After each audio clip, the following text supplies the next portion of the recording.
Hannah from Hand Jam Crochet, and I am with you today to show you my Mosaic bauble collection. Now I'm going to go through how to do one of these, this green one here.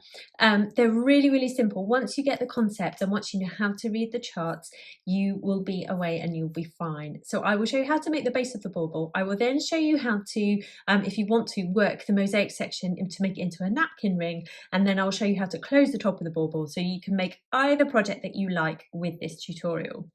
So to make the baubles, I chose to work with Colour Theory yarn from Lion brand. It's a beautiful yarn to work with, 100% acrylic, and it's a category 4 worsted weight yarn, but I would say it's on the lighter side of worsted weight.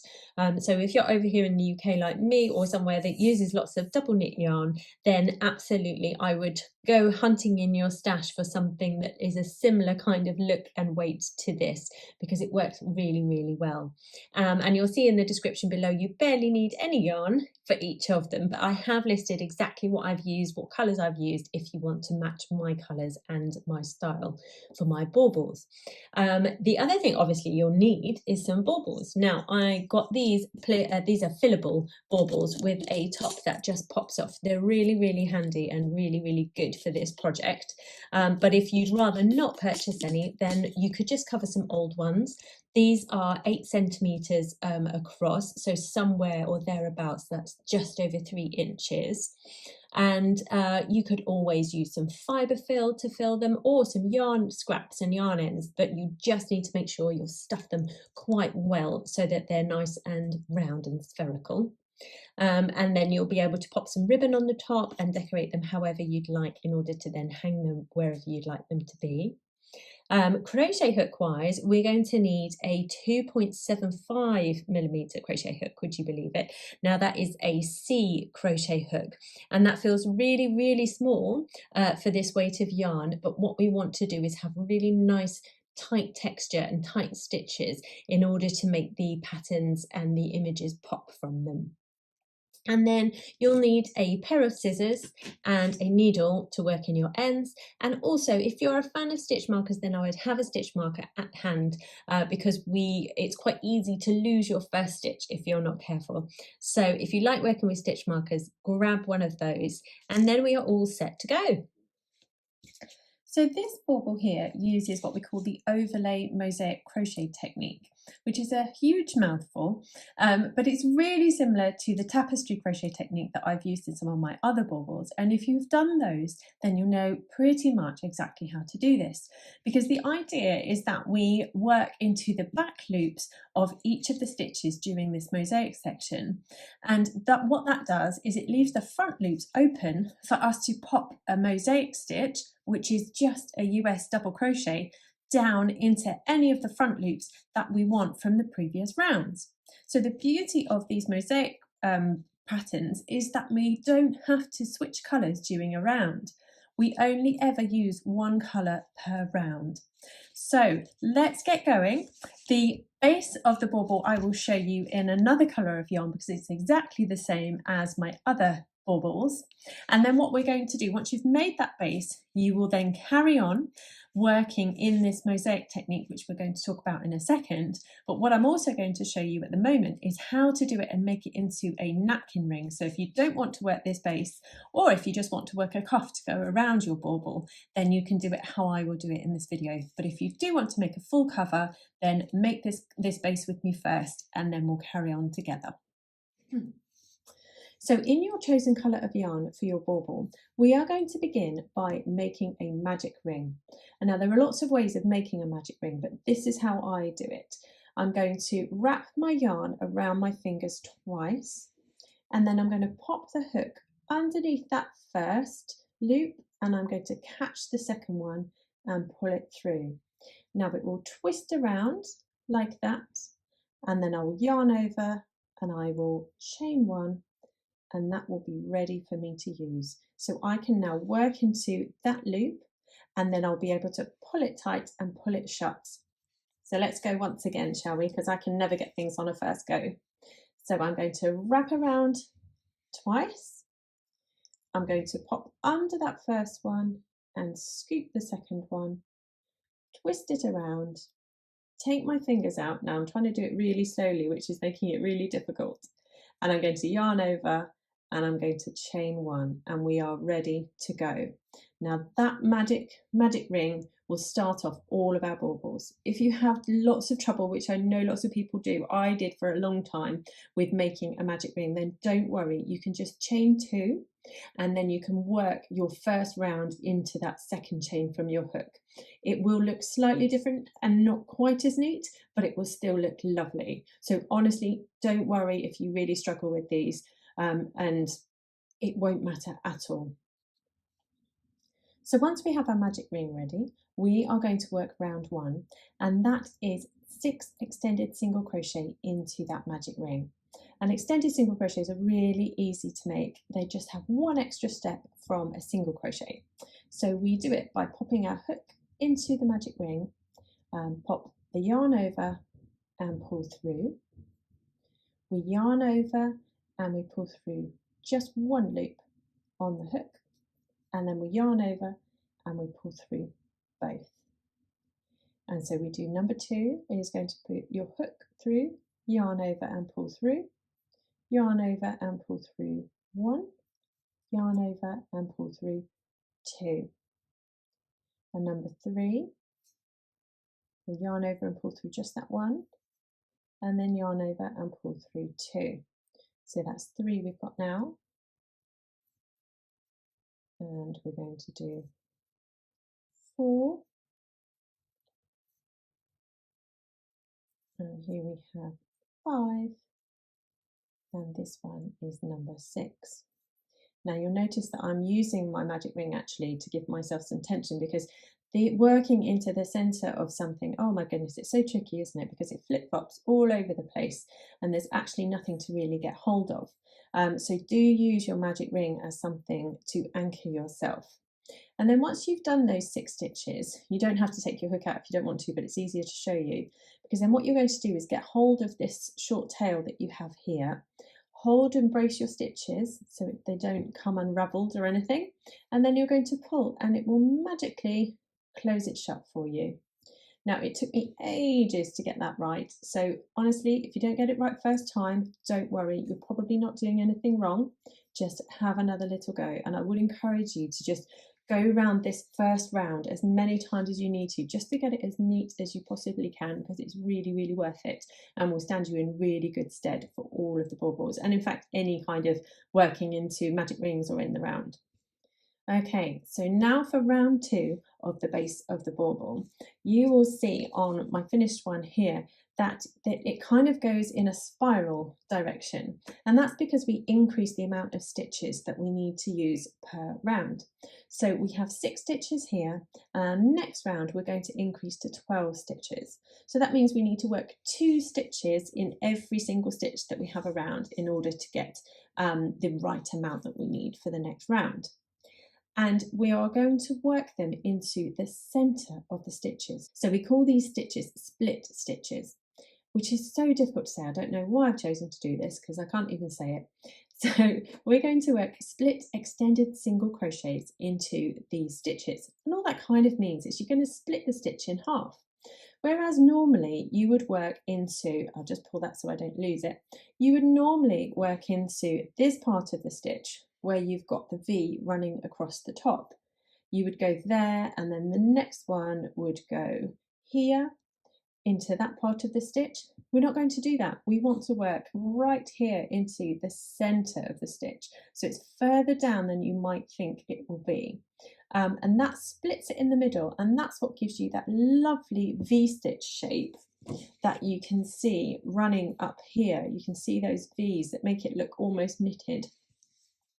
So that's how we work split stitches, and there is a bit of a technique to them, and it does take a bit of time. So honestly, again, I keep saying this, honestly, don't worry if it takes you ages to work this first base. That's absolutely fine. The more you do, the quicker you will get.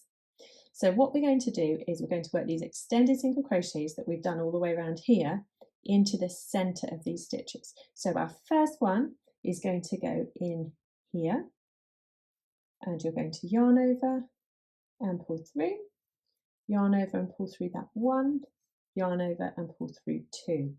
And now we need to work 2 stitches into every stitch. So we're going to go into exactly the same place again, and it will feel all bunched up and all funny, and that's absolutely fine. I promise it will sort itself out. And then our next stitch along, we need to find, don't be frightened of pulling them to pieces to see where exactly your stitches are. That's this stitch that we have here now. We're going to work 2 stitches into that one now. So we find the center of our stitch, pop your hook through, yarn over and pull through, yarn over, pull through 1, yarn over, pull through 2. So 2 stitches for every stitch around. And I should have said at this point, so I have a bit of an aversion to stitch markers, but that should not stop you whatsoever because they are very, very useful. So every round we do now, I would encourage you to mark the first stitch of your round because it will make life much easier for counting. So we've done 4 there for that round. So I'm going to work backwards and I'm going to mark that first stitch of the round that we have. Right, so working around, we need to find our next stitch, which is here, and we need to pop into the center of that one. And we work 2 stitches into there, and then 2 into the next, and then 2 into the last.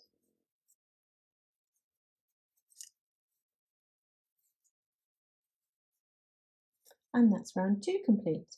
Now we're working in continuous rounds, so we don't need to slip stitch or anything to join here. We'll just launch straight into the next round, into that stitch that we began there with. Now for round 3, what we need to do is think of everything in sets of 2 now, because we've squished those 2 stitches into the one from the previous round. And those sets of 2 stitches we are now going to need to make into 3 stitches.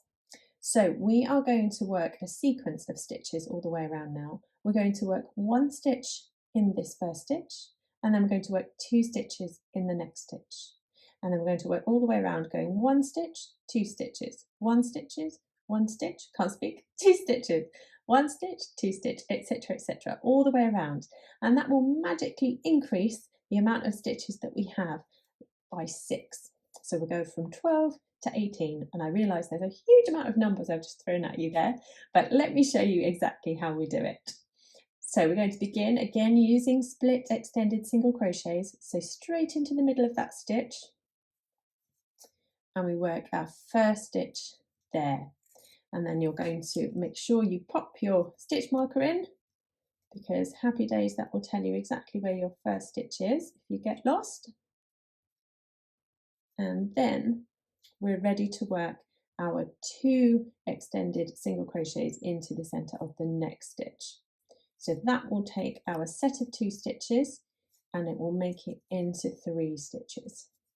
And so there isn't any magic when it talks about increasing stitches and stuff in crochet. I think people get a bit scared by it, and there's no magic formula. You just have to do it evenly, and all the patterns that you read should tell you exactly how to increase and where to increase. But I find it much easier to break them down into much smaller sections like this. So I'm thinking, okay, the next 2 stitches, they need to be made into 3 stitches. So I'm going to work 1 extended single crochet into the center there, and then I'm going to work 2 into the next stitch, and that's made those 2 stitches into 3. And you just carry on all the way around working like this. So 1 into there, and then 2 into there.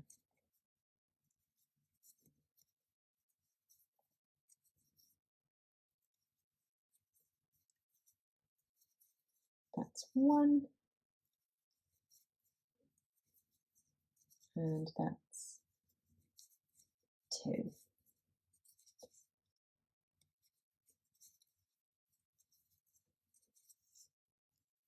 One,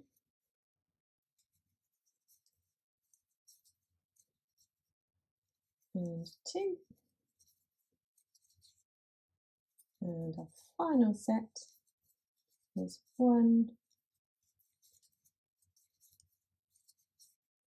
and 2. And that's all there is to round 3. And so we should now have 18 stitches And don't worry if your magic ring keeps trying to unping itself. That's no problem at all. We're going to be able to tug that nice and tight right at the end. But if you're like me, I do give it a tug at the end of each round just to make sure that everything's sitting nice and neatly. Right, so we're now ready to apply our magic formula to the next round. So we've created sets of 3 stitches here now, and we're going to make those into 4 stitches.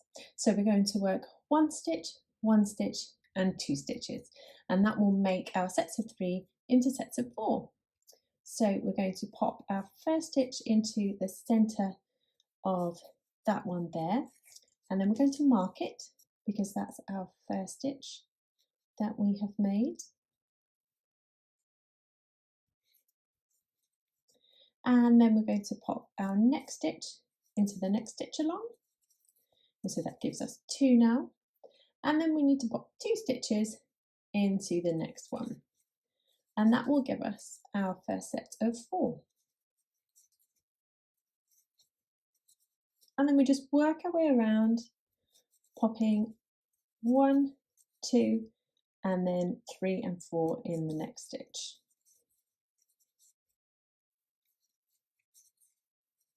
There's 3 and there's 4. And this will take our stitches from 18 to 24 for this round. And there we have the end of round 4. And so you might have already guessed what we're going to do for round 5. We are going to take our sets of 4 stitches and we're going to turn them into 5. So we're going to work 1, 2, 3, 4 and 5 into the last stitch. So you'll see it follows a really, really pleasing pattern that helps you increase. And as long as you just think in these small sets of stitches and don't worry about the whole count until you've done the round, but do check your counts once you get to the end. There's 1 and then 1 in the next stitch. Oops, ping.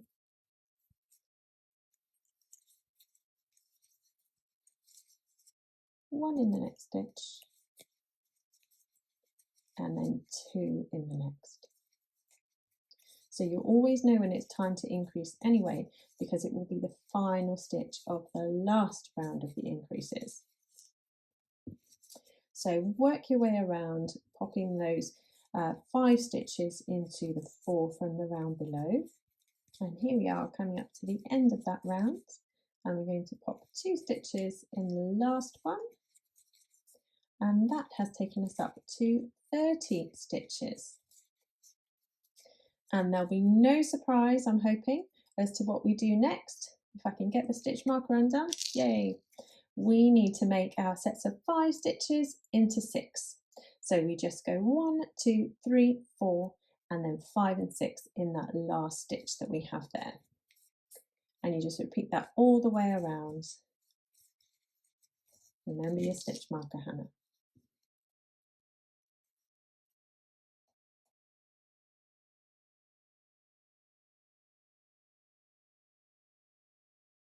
So that's our first 4 stitches, and stitch 5 and 6 go together in that last one there. And so then repeat that around, doing 1, 2, 3, and 4, and then 5 and 6 go into that last one together. There's 5 and there's 6. Now repeat all the way around and I'll meet you back here. So that's our 6 rounds of the base complete, and that's the same for all of the baubles, whichever technique you're using. So once you've completed that, you're then ready to find the chart that you're going to work with and then move on to the next part of the bauble. So the first thing we need to do is have a look at a mosaic crochet chart. Now these look slightly different to the ferrule and the tapestry charts that we've been using. They have all sorts of different bits and pieces on them, but I promise they're a lot easier than they look to read. Now the colours are going to tell you which colour up along this side, which colour you're going to need to use for each round. And we're going to be reading from the right through to the left every single round that we work. And so you'll know, for example, on round 8, you're going to need to use colour A, because that's where we begin there. And remember, we only use one colour per round. So always refer to either the written pattern or the chart to see which colour you're working in for that round. And then every single stitch on that round is going to be a single crochet in the back loop only, unless it's got a cross, an X in it. Any of the boxes that have got a cross in it, they stand for a mosaic stitch. So I'll show you exactly what they are in a moment, but basically the colours just represent what the pattern will end up looking like. So that's how you can tell this is what my bauble is going to look like. But the actual key to reading a mosaic pattern is to figure out where these X's are, because they're the only ones that you need to do differently. So the 3 aspects you need from a mosaic crochet chart is: what colour do I need to work the round in? What stitches am I using? I'm using single crochet in the back loop only. And whereabouts do I need to put a mosaic stitch? So you need to look for your colours, your stitches, and then your mosaic crosses. So in a nutshell, that's what we have. So if you find in the ebook or the pattern, wherever you've accessed it, the version of the chart that you would like to work from, I'm going to work from this one, and I'm going to show you how we do it. So once you've made the first 6 rounds for the base of your bauble, we're ready to start reading the chart and then increasing for round 7, but that's the last increase that we'll need to do. And we're going to do it in exactly the same way that we did the tapestry baubles. And so we're going to increase by working in the back loop only, and we're going to convert now to single crochet stitches, pardon me. We're going to work single crochet stitches in the back loop only, and we're going to increase by working into 5 and then working 2 single crochet into the next one. So that's 3, 4 and 5, and then we work 2 stitches into the next one, and that will give us a set of 7 stitches for the 6 stitches below. So you're going to carry on increasing like this, doing 5 and then 2, 5 then 2, 5 then 2, 5 then 2, and then you'll arrive back here, and we'll need to then take note of whether or not the chart tells us to change colour. Now in this version it doesn't. In this bauble, round 8 is still in our colour A, so you're safe to carry on in exactly the same colour for the next round. So you go ahead and work your round 7 for your increases, but I'm going to start off a new round and show you how, when we make 42 stitches as a round to begin with, we can turn it into a napkin ring or a little cover. So I now have 42 stitches, and I have the single crochet stitches, and I have slip stitched into the first to join. So if you're making it the way that I'm doing it here, or whether you're making your bauble, that is our round 7 on the chart. And now round 8 here tells us that we're working in A, so we're staying in the same colour. And if we look, you remember I said we need to look for any crosses on that round, and there are none. So we know that every single stitch in this round is going to be using a single crochet in the back loop only. So we're going to be working in continuous rounds now. So we just pop straight into the back loop of that stitch, and we're going to go all the way around, and there will be 42 stitches in every single round that we do now of this mosaic section. And my top tip that I've been giving for my other baubles as well is, if you don't like using stitch markers, use your tail. So pop your tail of your yarn through that first stitch, and you will then know that that's where you begin and end your rounds. So go ahead, work round 8 into the back loop of each of those stitches, and then when you get back to the beginning, don't complete that last stitch, because we're going to change our colour to the next colour on that very last stitch. So here we are on the last stitch of the round, and we can see that round 9 is using colour B. So now we need, on that last stitch, just as we've changed on the other baubles, you're going to yarn over and complete the stitch in that new colour of yours. And you're going to leave the working yarn of the colour A just sat there ready to work the next round, because all of our stitches in this round now are going to be worked in this new colour.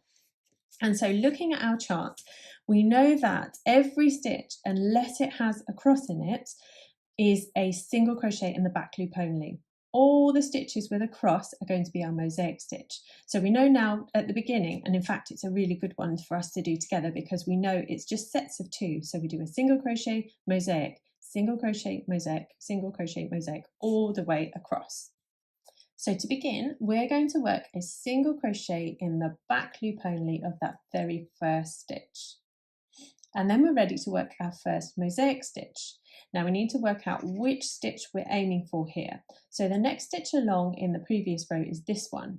And a mosaic stitch needs to work right down into the front loop of 2 rounds below. So this is the stitch that we're going for here. So you're going to yarn over, you're going to aim for that stitch there, and you're going to work a double crochet, a US double crochet into that stitch. And now that stitch behind it has been allocated. We don't need to do anything with that stitch. And then the pattern tells us, and the chart tells us, we're going to single crochet in the back loop of the next one. So next we need to work another mosaic stitch, and we know that this one is allocated for the stitch we've just done. And so we work along, and we've got 2 rounds down, so we pop our hook into that front loop there, and we work a double crochet stitch. And that is absolutely all there is to overlay mosaic crochet. You will always have the right side facing you in these baubles, so you don't need to worry. You can always see where you're going, and you just work your way around following the chart, putting a mosaic stitch where there is a cross in the chart. So if you want to carry on doing this round and then meet me back here, and we'll change our yarn colour on the last yarn over and pull through of the very last stitch. So here we are on the last stitch of the round, and I haven't completed my stitch because I know from the chart for round 10 we're going to need to use colour A. So I'm going to swap back over, yarn over and complete that stitch in colour A, and then we're ready to follow what the chart tells us. So let's have a little look. Round 10, starting from this direction, there are no crosses whatsoever on round 10. So happy days, this is a nice easy round. We're going to work a single crochet in the back loop only of each stitch around. And you will see as you work through all of these charts that actually they're much, much simpler than they look at first glance, because all you need to do is methodically go through which stitch needs a mosaic stitch and which doesn't. And anything that doesn't need a mosaic stitch in, you just pop a single crochet in the back loop only, just like we have done with the tapestry crochet baubles. So it's not much of a step up from the tapestry ones, and the charts might look really complicated, and if you find the charts way too complicated, I definitely did when I first started reading charts, then there are full written colour changes as well in the ebook. So make sure you go and access whichever one suits you best. So just as before, change the colour of your yarn, just make sure that it does alternate each of the charts. I'm fairly sure they all do, but just make sure you've got the right colour to switch over and start working the next round in. And then you just follow along, popping a mosaic stitch where you can find a cross, and then a single crochet in the back loop only where there's no cross. And that's all there is to it. So for making the bauble, you're going to carry on as we did with the tapestry up until we get to round 17. And then you will work the decrease section, but we start it slightly differently. So join me back when you've finished round 17 and I'll show you how we do that. So now we've got to the top of round 17 in our pattern, and I know it's bizarre to show you on this because it's a napkin ring, but I'm just going to show you how we start decreasing for round 18, which we're now going to work in this colour A. Now, if you remember on the tapestry baubles, we carried on working in the back loops only of this first decrease round, and that's exactly what we're going to do here with the mosaic baubles. So we're going to start working extended single crochets into the back loop only of these stitches. So we do it in the first 5, they get 1 stitch in each of them, and then we do a decrease stitch. So that's 3, 4, and 5, and then we work a decrease stitch in the back loop only of the next 2. And now you repeat that process all the way around, doing 5 and a decrease, 5 and a decrease, 5 and a decrease. And then we're going to then launch into split stitches, which we do at the top of the other baubles as well. So if you refer back to the Fair Isle bauble, that does that in complete detail and shows you how to finish and pop in your bauble and work all the way around it there.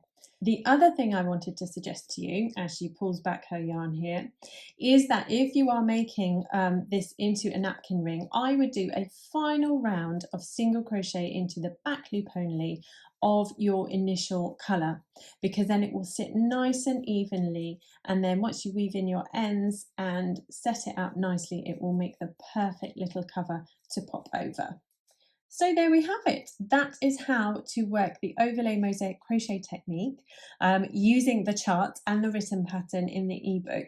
The choice is entirely yours. I think people lean towards one or the other and then they just stick with it, and that's absolutely fine. There are all the options in the ebook, so go and figure out which one suits you best. But the thing I would encourage you to do is not be scared by the charts. Just have a look, break them down, and just work round by round, and even cross-reference against the written pattern if you think it might help for you to get au fait with reading charts. So all that's left to do is to pop your stoppers on, pop your ribbon on, and decorate your tree.